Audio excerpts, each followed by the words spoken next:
مجھے یقین ہے کہ دل سے سوچنے کے باوجود بھی تم کبھی نقصان نہیں اٹھاؤ گی۔ صرف ایک آرٹیکل پڑھ کر تم نے میرے بارے میں اتنے سارے اندازے لگا لیے، میں حیران ہوں۔ یہ صرف ایک آرٹیکل پڑھ کر لگائے جانے والے اندازے نہیں ہیں، پہلے بھی تمہارے بارے میں میری یہی رائے تھی، اب تو اس رائے میں مزید کنفرم ہو گیا ہوں۔ تم نے میرے اس سے پہلے والے آرٹیکلز بھی پڑھے ہیں، لیکن وہ کسی خاص اخبار میں تو نہیں چھپے تھے۔ وہ اس کی بات کا یہی مطلب سمجھی کہ وہ اس کے پچھلے آرٹیکلز کا حوالہ دے رہا ہے۔ وہ اس کا سوال سن کر مسکرایا لیکن جواب میں کچھ نہیں بولا۔ اس سے پہلے کہ وہ وضاحت چاہنے کے لیے مزید سوال کرتی، وہ جلدی سے بولا، بھوک لگ رہی ہے، چلو کچھ کھاتے ہیں۔ وہ اس موضوع کو کسی اگلی نشست کے لیے اٹھا رکھنے کا سوچتے ہوئے اس کی کھانے والی بات کا جواب دینے لگی تھی۔ کچھ دیر بعد جب وہ دونوں ایک ریسٹورنٹ میں داخل ہو رہے تھے تو وہ سنجیدگی اور بردباری سے حمزہ کو مخاطب کر کے بولی، اگرچہ کہ یہاں میزبان اور مہمان تم ہو، لیکن چونکہ میرے بل پے کرنے سے تمہاری مردانہ انا کو سخت تکلیف پہنچنے کا شدید خطرہ ہے، اس لیے میں از خود تمہیں موقع دے رہی ہوں کہ بل تم پے کرو۔ ہر وہ جگہ جہاں خرچہ بچنے کا امکان ہو، میں موقع محل کے حساب سے میزبان اور مہمان دونوں بن جاتی ہوں۔ اس معاملے میں میرے ساتھ انا وغیرہ کا کوئی مسئلہ نہیں ہے۔ وہ اس کی برجستگی کو انجوائے کرتا ہوا ہنسنے لگا۔ وہ واقعی اپنی کہی بات کے عین مطابق بڑی شان بے نیازی سے ایک میز منتخب کرتی کرسی پر بیٹھ گئی، جبکہ حمزہ کاؤنٹر پر کھڑا ان دونوں کی ٹرے تیار کروا رہا تھا۔ تھوڑی دیر میں وہ بھی تمام مطلوبہ اشیاء لے کر میز پر آ گیا۔ ایک تو یہ برگر ہی میرا فیوریٹ ہے، اس پر سے کہ ایک کہ اس کا بل بھی میری جیب سے ادا نہیں ہونا، اس لیے ہمیشہ سے کچھ زیادہ مزے کا لگ رہا ہے۔ وہ بڑے مزے سے کھاتے ہوئے بولی۔ برگر کے لیے اس کی پسندیدگی کا سن کر حمزہ نے ایک اور برگر لانے کا پوچھا تو وہ کھلکھلا کر ہنس پڑی۔ ایسی خوش خوراک بھی نہیں ہوں میں۔ بہت خوشگوار ماحول میں کھانا کھا کر وہ دونوں گھر واپس آ گئے۔ نیوز تو ٹائپ ہو گئی، اب کالم بنائے جائیں گے۔ مانیٹر پر سے نظریں ہٹا کر وہ مناہل سے بولی۔ ہاں کالم بنائیں، پھر نیوز کٹ پیسٹ کریں، کیا بوریت ہے یار، مناہل نے منہ بناتے ہوئے اس کی بات کا جواب دیا۔ کمپیوٹر لیب میں اس وقت سبلنگ کی کلاس ہو رہی تھی۔ وہ اس کام کو کتنا انجوائے کرتی ہے، مناہل اتنا ہی اس سے چڑھتی تھی۔ اگر یہی حال رہا تو تم سیکھ چکی۔ دوبارہ مانیٹر کی طرف متوجہ ہوتے اس نے اسے ڈانٹا۔ تم کافی ہو نا یہ سب دیکھنے کے لیے، نیوز کہاں لگنی ہے، کتنے کالمز کی ہونی چاہیے، اشتہار کی جگہ کہاں ایڈجسٹ کرنا ہے۔ یہ کوئی لڑکیوں کے پڑھنے والا مضمون ہے؟ لڑکیاں تو ہلکے پھلکے مضامین پڑھتی ہوئی اچھی لگتی ہیں۔ پتہ نہیں کیا خناس سمایا تھا جو میں اتنی مشکل پڑھائی میں آ کر پھنس گئی۔ وہ دونوں ایک ہی پی سی استعمال کر رہی تھی، لیکن کام صرف فریا کر رہی تھی۔ مناہل سوائے بولنے کے کچھ نہیں کر رہی تھی۔ کلاس ختم ہونے پر سکون کا سانس لیتی وہ یوں اٹھی جیسے اس سے پہلے کتنی محنت کر رہی تھی۔ وہ اسے گھورتی ہوئی لیب سے باہر نکلی، لیکن پہلے قدم پر اسے رک جانا پڑا۔ کوریڈور میں کچھ ہی فاصلے پر ساتھ کھڑا تھا۔ وہ اسی کی طرف دیکھ رہا تھا۔ وہ اسے دیکھ کر بے تحاشا حیران ہوتی تیزی سے اس کے پاس آئی۔ ایسی کیا بات ہو گئی جو سعد یونیورسٹی آیا؟ اس وقت تو اسے اپنے آفس میں ہونا چاہیے تھا۔ سب خیریت تو ہے سعد؟ آپ کی دعاؤں کی بدولت سب خیریت ہی خیریت ہے۔ اس کے سیدھے سادے سوال کا بڑے تپے ہوئے انداز میں جواب دیا گیا تھا۔ وہ اس کے چہرے پر نظر آتی برہمی اور ناراضگی کو تعجب سے دیکھ رہی تھی۔ کیا بات ہو گئی ہے سعد؟ اتنے اکھڑے اکھڑے سے کیوں ہو رہے ہو؟ وہ ناراضگی کی وجہ جانتی نہیں تھی، اس لیے اسے سمجھ نہیں آ رہا تھا کہ وہ کیوں ناراض ہے۔ کوئی بات نہیں ہے، یوں ہی میرا دماغ خراب ہو گیا ہے۔ وہ انہی بگڑے تیوروں سمیت بولا۔ اس طرح سے کیوں بات کر رہے ہو؟ کیا کر دیا ایسا میں نے جس پر تم مجھ سے خفا ہو؟ تم کل اس ایڈیٹ کے ساتھ کہاں جا رہی تھی؟ یوں ہی ذرا آؤٹنگ کا پروگرام ہے ہمارا۔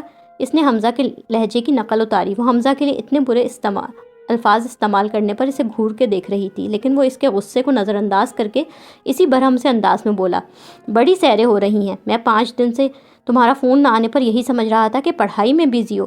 خود بھی جان کر اس لیے فون نہیں کیا کہ کہیں میری وجہ سے پڑھائی ڈسٹرب نہ ہو جائے۔ یہ بات تو کل معلوم ہوئی کہ مصروفیت پڑھائی کی نہیں، حمزہ شجاع احمد کے ساتھ سیر و تفریح کرنے کی ہے۔ وہ اس کی اتنی فضول باتوں پر سخت غصے میں آ گئی۔ تم ہوش میں تو ہو سعد؟ تم یہاں پر مجھ سے اتنی گھٹیا باتیں کرنے آئے ہو؟ مجھے افسوس ہو رہا ہے تمہاری پس ذہنیت پر۔ وہ میرا کزن ہے، ہمارے گھر مہمان ہے، میرا فرض بنتا ہے کہ میں اسے کمپنی دوں، اور اگر میں اس کے ساتھ کہیں گئی تو میں اپنے گھر والوں کی اجازت سے گئی تھی۔ تمہارے بے شمار دوست ہیں، میرے علاوہ تم ان کے ساتھ جہاں مرضی جاتے ہو، گھومتے پھرتے ہو، میں نے کبھی اس پر اعتراض نہیں کیا۔ پھر میرے بارے میں بھی تمہیں اعتراض کرنے کا قطعاً کوئی حق نہیں ہے۔ وہ بغیر کسی لحاظ کے بولتی چلی جا رہی تھی۔ سعد نے بڑی خاموشی اور سنجیدگی سے اس کی بات سنی، پھر وہ بغیر کچھ کہے تیزی سے واپس مڑ گیا۔ اسے تیز تیز قدم اٹھاتے دیکھ کر وہ ایک دم اپنا غصہ اور خفگی بھول گئی۔ یوں خاموشی سے کسی جگہ سے چلے جانا سعد کا مزاج نہیں۔ یہ ٹھیک ہے کہ سعد نے اس کے لہجے میں اس کے ساتھ کبھی بات نہیں کی، لیکن اس کی خاموشی گہری سنجیدگی سے بوکھلا گئی تھی۔ اس نے بے اختیار زور سے اسے آواز دی۔ وہ اس کی آواز نظر انداز کر کے اسی رفتار سے چلتا کوریڈور کے آخری سرے پر پہنچ کر مڑ گیا تھا۔ وہ اس سے ناراض ہو کر جا رہا تھا۔ یہ سوچ دوسری ہر سوچ پر حاوی تھی۔ وہ تیزی سے چلتی اس کے پیچھے آئی تھی، چلتی بھی کیا تقریباً بھاگتی ہوئی۔ میری بات سنو سعد، اس نے اس کا ہاتھ پکڑ کر روکا۔ کتنے لوگوں نے اس کی اس حرکت پر اسے تعجب سے دیکھا۔ لوگوں کی نگاہوں اور اپنے یوں بھاگنے پر شرمندہ ہوتے اس نے اس کا اپنے ہاتھ پر سے واپس ہٹا لیا۔ تم میرے ساتھ اس طرح کیوں بیہیو کر رہے ہو؟ وہ اس کی آنکھوں میں جھانکتی خفگی دیکھ کر روحانسو ہو گئی تھی۔ پلیز اس طرح سے ناراض مت ہو، میں تم سے ناراض نہیں ہوں فریا۔ وہ اس کی طرف دیکھے بغیر سنجیدگی سے بولا۔ وہ اس کی اجنبیت بھرے انداز پر ساکت کھڑی رہ گئی۔ وہ سب کے لیے فریا ہو سکتی لیکن ساتھ سے تو اسے اس نام سے کبھی نہیں پکارتا۔ کتنی غیریت اور دوری کا احساس ہو رہا تھا اسے اس نام کے لینے پر۔ وہ اس کے چہرے پر بکھرے ملال کو نظر انداز کر کے چلا گیا تھا۔ گھر واپس آ کر اس نے بے شمار مرتبہ ساتھ کے موبائل پر بات کرنی چاہی لیکن وہ فون اٹینڈ ہی نہیں کر رہا تھا۔ یقیناً اس کا نمبر دیکھ کر ہی وہ کال ریسیو نہیں کر رہا تھا۔ رات میں اس کے گھر پر فون کیا تو فخرو نے یہی جواب دیا کہ سعد گھر پر نہیں ہے۔ پتہ نہیں وہ سچ بول رہا تھا یا جھوٹ، لیکن اسے یہی لگ رہا تھا کہ سعد نے ہی کہا ہوگا کہ اسے بات نہیں کرنی۔ چھوٹی موٹی تکرار تو ان کے درمیان اکثر ہو جایا کرتی تھی لیکن اس طرح سے ان دونوں میں سے کوئی بھی ایک دوسرے سے ناراض نہیں ہوا کرتا تھا۔ ان کی دوستی میں خاموشی اور ناراضگی کا کوئی گزر ہی نہیں تھا۔ کسی کو کسی کی کوئی بات بری لگتی تو وہ منہ پر بھرا برا کہہ دیتا اور معاملہ اسی وقت ختم ہو جاتا۔ پھر اب وہ اس طرح کیوں کر رہا تھا؟ اسے اپنی فیوریٹ بریانی اچھی نہیں لگ رہی تھی، نہ پڑھنے کا دل چاہ رہا تھا، نہ سکون سے نیند آ رہی تھی۔ صبح وہ یونیورسٹی جانے کے لیے معمول سے پہلے گھر سے نکل گئی تھی۔ اس نے گاڑی سعد کے گھر پر روکی۔ اسے یقین تھا کہ اس وقت وہ اسے گھر پر ضرور مل جائے گا۔ ابھی وہ آفس کے لیے نہیں نکلا ہوگا۔ وہ گھر پر اس کے سامنے کھڑے ہو کر یہ نہیں کہہ سکتا کہ وہ گھر پر نہیں ہے۔ آنٹی انکل کے جانے کے بعد وہ سعد کے گھر بہت کم آتی تھی۔ ان کی دوستی میں ایسی کوئی بات موجود نہیں تھی لیکن وہ لوگوں کی ذہنیت کو تبدیل نہیں کر سکتی تھی، اس لیے خود ہی محتاط ہو گئی تھی۔ یہاں وہ کبھی مہمان نہیں سمجھی جاتی تھی۔ چوکیدار نے فوراً ہی اس کے لیے گیٹ کھول دیا تھا۔ وہ اندر داخل ہوئی۔ لاؤنج سے ہوتی وہ کچن کی طرف آئی تو فخرو جلدی انڈا فرائی کر رہا تھا، ساتھ ساتھ گنگنایا بھی جا رہا تھا۔ اسے دیکھتے ہی وہ گنگنانا بھول گیا۔ السلام علیکم۔ وعلیکم السلام۔ سعد گھر پر ہے یا ابھی بھی واپس نہیں آیا؟ اس کا انداز سراسر طنزیہ تھا۔ وہ اس کے طنزیہ انداز پر بھوکلاتے ہوئے جلدی سے گردن ہلا گیا تھا۔ وہ اپنے کمرے میں تیار ہو رہے ہیں لیکن آگے وہ ہچکچا کر چپ ہو گیا۔ اس سے منہ پر یہ بات نہیں کہہ پا رہا تھا کہ کل شام سے وہ گھر سے کہیں گئے نہیں۔ انہوں نے کسی سے بھی ملنے یا فون پر بات کرنے سے منع کر رکھا تھا اور وہ اس کسی سے بھی کی کیٹیگری میں آپ بھی شامل ہیں۔ وہ اس کا جواب سن کر سیدھی سیڑھیوں کی طرف بڑھ گئی۔ اس کے کمرے کا دروازہ کھٹکھٹایا تو اندر سے جواب فوراً مل گیا۔ وہ آہستگی سے دروازہ کھول کر اندر آ گئی۔ وہ گلے میں ٹائی لٹکائے ڈریسنگ ٹیبل کے پاس کھڑا دراز میں سے کچھ نکال رہا تھا۔ اس کے حساب سے اندر آنے والی شخصیت فخرو کی ہونی چاہیے تھی، اس لیے کسی خاص توجہ سے سر اٹھا کر نہیں دیکھا تھا۔ آپ گھر میں موجود ہیں یا کہیں گئے ہوئے ہیں بہت ضروری کام سے؟ واپسی کا بھی کچھ نہیں کہہ سکتے کہ کب ہوگی؟ وہ اس کے پاس آ کر رک گئی تھی۔ سعد نے ایک نظر اسے دیکھا اور پھر کوئی جواب دیے بغیر اپنا رخ شیشے کی طرف کر لیا۔ گلے میں جھولتی ٹائی کو سیدھا کر کے وہ جلدی ٹائی باندھ رہا تھا۔ اس کام سے فارغ ہو کر اس نے برش اٹھا لیا۔ وہ جیسے یہاں موجود ہی نہیں تھی۔ بالوں میں برش کرتا وہ اس وقت کمرے میں خود کو بالکل تنہا پوز کر رہا تھا۔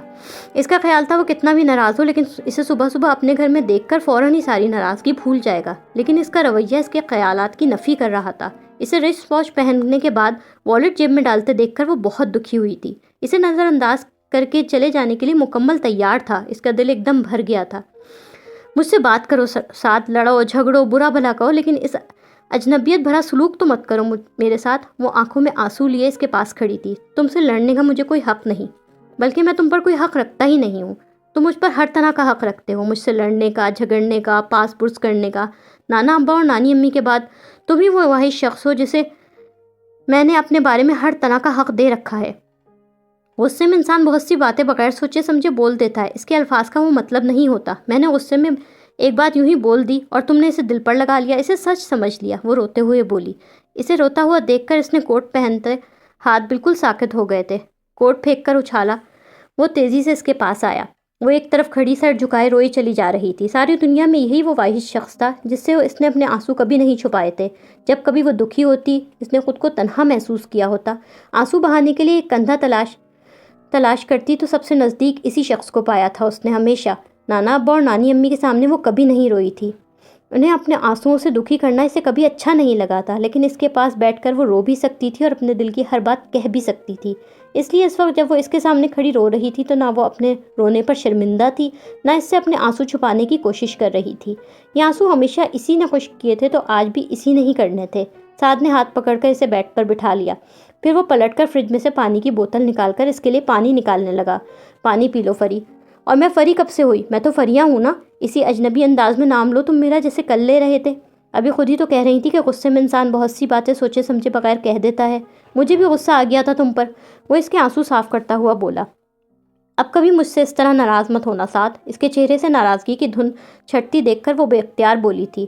وہ بہت گہری نگاہوں سے اس کی روئی ہوئی آنکھوں کو دیکھ رہا تھا۔ میری سمجھ میں نہیں آ رہا تمہیں میرا حمزہ کے ساتھ جانا کیوں برا لگا؟ وہ بہت اچھا لڑکا ہے سعد، بہت ڈیسنٹ، کلچرڈ، مہذب۔ حالانکہ وہ مجھ سے 1.5 سال بڑا ہے، لیکن اپنی ایج سے بہت میچور اور ذمہ دار ہے۔ ایسے تم نے مجھے کسی اور کے ساتھ آتے جاتے کبھی دیکھا ہے؟ کزن میں بھی جن لڑکوں کو میں اچھا نہیں سمجھتی، ان کے ساتھ میں بات بھی نہیں کرتی، اور تم یہ بات اچھی طرح جانتے ہو۔ تم پتہ نہیں کیوں اسے غلط سمجھ رہے ہو۔ نانا ابا کا پتہ ہے نا تمہیں، وہ بہت کم لوگوں سے متاثر ہوتے ہیں، اور حمزہ انہی کم لوگوں کی فہرست میں شامل ہے۔ تم ایک بار اس کے ساتھ تفصیل سے بیٹھ کر بات کرو، تمہیں اندازہ ہو جائے گا کہ میں جو کہہ رہی ہوں سب سچ کہہ رہی ہوں۔ اس نے کبھی میرے ساتھ بلا وجہ بے تکلف ہونے کی کوشش نہیں کی۔ وہ مذاق بھی کرتا ہے، میرے ساتھ باتیں بھی کرتا ہے، لیکن مخصوص فاصلہ رکھ کر۔ وہ حمزہ کی طرف سے اس کا دل صاف کرنے کی کوشش کر رہی تھی۔ ساتھ خاموشی سے اس کی باتیں ضرور سن رہا تھا، لیکن حمزہ کا نام سنتے ہی اس کے چہرے پر ناگواری سے بھرپور تاثر پھیل گیا تھا۔ تم ناشتہ کر کے آئی ہو فری؟ اس کے خاموش ہوتے ہی اس نے پوچھا۔ وہ اپنی اتنی طویل تقریر کے جواب میں اتنی غیر متعلقہ بات کی توقع نہیں کر رہی تھی۔ پہلے تو تم میری بات کا جواب دو، بلا وجہ بات مت بدلو۔ وہ خفگی سے اس کی سمت دیکھ رہی تھی۔ کیا جواب دوں میں تمہاری بات کا فری؟ یہ کہ تمہارا ذہین، فتین، کلچرڈ اور ہینڈسم کزن جو تمہیں بہت اچھا لگتا ہے، مجھے ایک آنکھ نہیں بھاتا۔ اب تم اس ناپسندیدگی کی وجہ پوچھو گی تو وجہ کچھ بھی نہیں ہے۔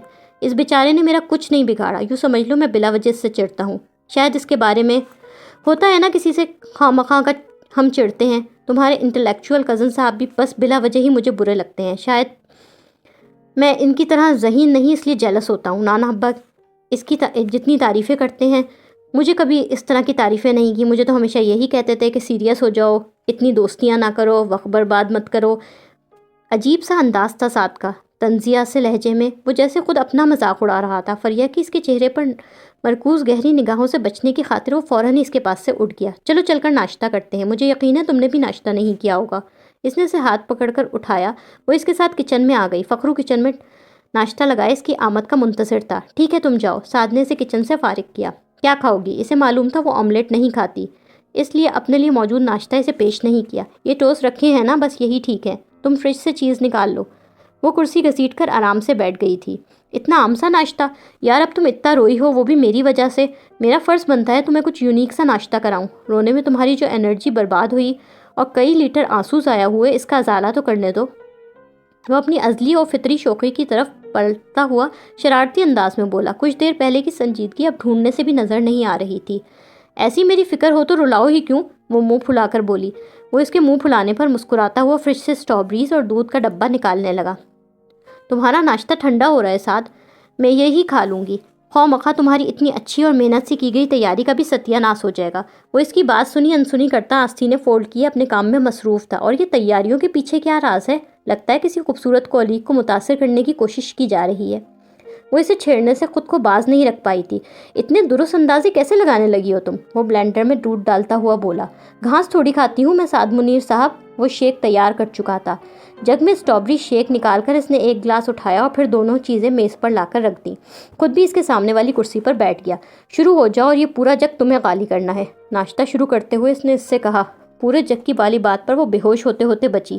کیا اس کے بعد میں کسی محاذ پر جا رہی ہوں جنگ لڑنے کے لیے؟ وہ اس کے ڈرنے پر ہنس پڑا۔ حمزہ کتنے دنوں کے لیے آیا ہے؟ جیسے ہی اس کا کام ختم ہو وہ چلا جائے گا، اور یہ کام کتنے دنوں کا ہے، کب ختم ہوگا، اس کے بارے میں مجھے کوئی آئیڈیا نہیں۔ وہ گلاس خالی کر چکی تھی۔ سعد اس کے خالی گلاس میں جگ میں سے اور شیک ڈالنے لگا تو اس نے منع کر دیا۔ میں گھر سے بھی چائے پی کر آئی تھی، بس اب اور نہیں لوں گی۔ وہ بہت الجھی ہوئی نظر آ رہی تھی۔ مائی سویٹ باربی، اسے پی کر آپ بالکل موٹی نہیں ہوں گی، سوکھی سڑی باربی ہی لیں گی۔ وہ شگفتگی سے بولی۔ وہ اس بات پر بھی سنجیدہ ہی رہی۔ وائٹ کلر تم نے خوب پہنا ہے آج۔ اب یہ پتہ نہیں کہ خاص طور پر دوستی اور صلح کے لیے پہنا ہے یا یہ آج محض اتفاق ہے، ویسے یہ کلر تم پر بہت سوٹ کر رہا ہے۔ وہ اس کی تعریف پر بھی نہیں مسکرائی تھی۔ کیا سوچنے لگی؟ سعد نے اس کے سامنے ہاتھ لہرایا۔ کچھ خاص نہیں، وہ سنجیدگی سے جواب دیتی کرسی پر سے اٹھ گئی۔ تم ہی کہتے ہو نا سعد کہ ایک بہت قریبی دوست کو گھڑی گھڑی اپنے خلوص کا یقین دلانا بہت انسلٹنگ لگتا ہے، اور تم میری اس عادت سے چڑھتے بھی ہو۔ پھر اب تم خود بھی اس چیز کا مظاہرہ میرے ساتھ کر رہے ہو۔ میرے لیے کیونکہ یہ موقع پہلی مرتبہ ہے، اس لیے مجھے بہت عجیب سا لگ رہا ہے۔ تمہیں مطمئن کرنا، صفائی دینا، یہ کہنا کہ ساتھ تم آج بھی میرے لیے وہی ساتھ ہو، وہی ساتھ جو میرا بہترین دوست ہے، جس سے میں اپنے دل کی کوئی بھی بات کبھی نہیں چھپاتی۔ تمہاری طرح میرے بے شمار دوست نہیں، مگر جو چند دوست ہیں ان میں سعد منیر کا مقام اور اس کی جگہ باقی سب سے جدا ہے۔ سعد خاموش بیٹھا اس کی طرف دیکھ رہا تھا۔ وہ اپنی بات مکمل کرتے ہی بغیر اس کا جواب سنے کچن سے نکل گئی۔ کافی دیر تک چپ چاپ وہیں بیٹھا رہا۔ فجر کی نماز پڑھ کر وہ باہر لان میں آ گئی۔ ننگے پاؤں گھاس پر چلتے وہ صبح کے اس منظر کی دلکشی میں کھوئی ہوئی تھی۔ ابھی ٹریفک کا شور، دھواں فضا میں نہیں بکھرا تھا۔ ٹھنڈی ٹھنڈی خوشگوار ہوا ہر قسم کی آلودگی سے پاک تھی۔ ہر چیز خاموشی کی چادر میں لپٹی ہوئی تھی۔ اجالا ابھی پوری طرح نہیں پھیلا تھا۔ یوں ہی چہل قدمی کرتے ہوئے وہ آج دن بھر میں کون کون سے ضروری کام نمٹانے ہیں کہ فہرست مرتب کر رہی تھی۔ لان کی طرف آتے حمزہ کو اس نے بہت تعجب سے دیکھا۔ کل رات وہ کتنے بجے گھر واپس آیا تھا یہ تو معلوم نہیں تھا۔ اپنے کمرے میں پڑھتے پڑھتے روزانہ سے کچھ جلدی ہی وہ سو گئی تھی۔ 2:30-3 بجے کے قریب کمرے کی کھڑکی سے اس نے حمزہ کے کمرے کی لائٹ آن دیکھی۔ لائٹ آن دیکھ کر ہی اسے اندازہ ہو گیا تھا کہ وہ جاگا ہوا ہے۔ وہ چہرے پر خوشگوار سی مسکراہٹ لیے اس کے پاس آ گیا تھا۔ تم اتنی صبح کیسے اٹھ گئے؟ سلام دعا کے فوراً بعد اس نے پوچھا۔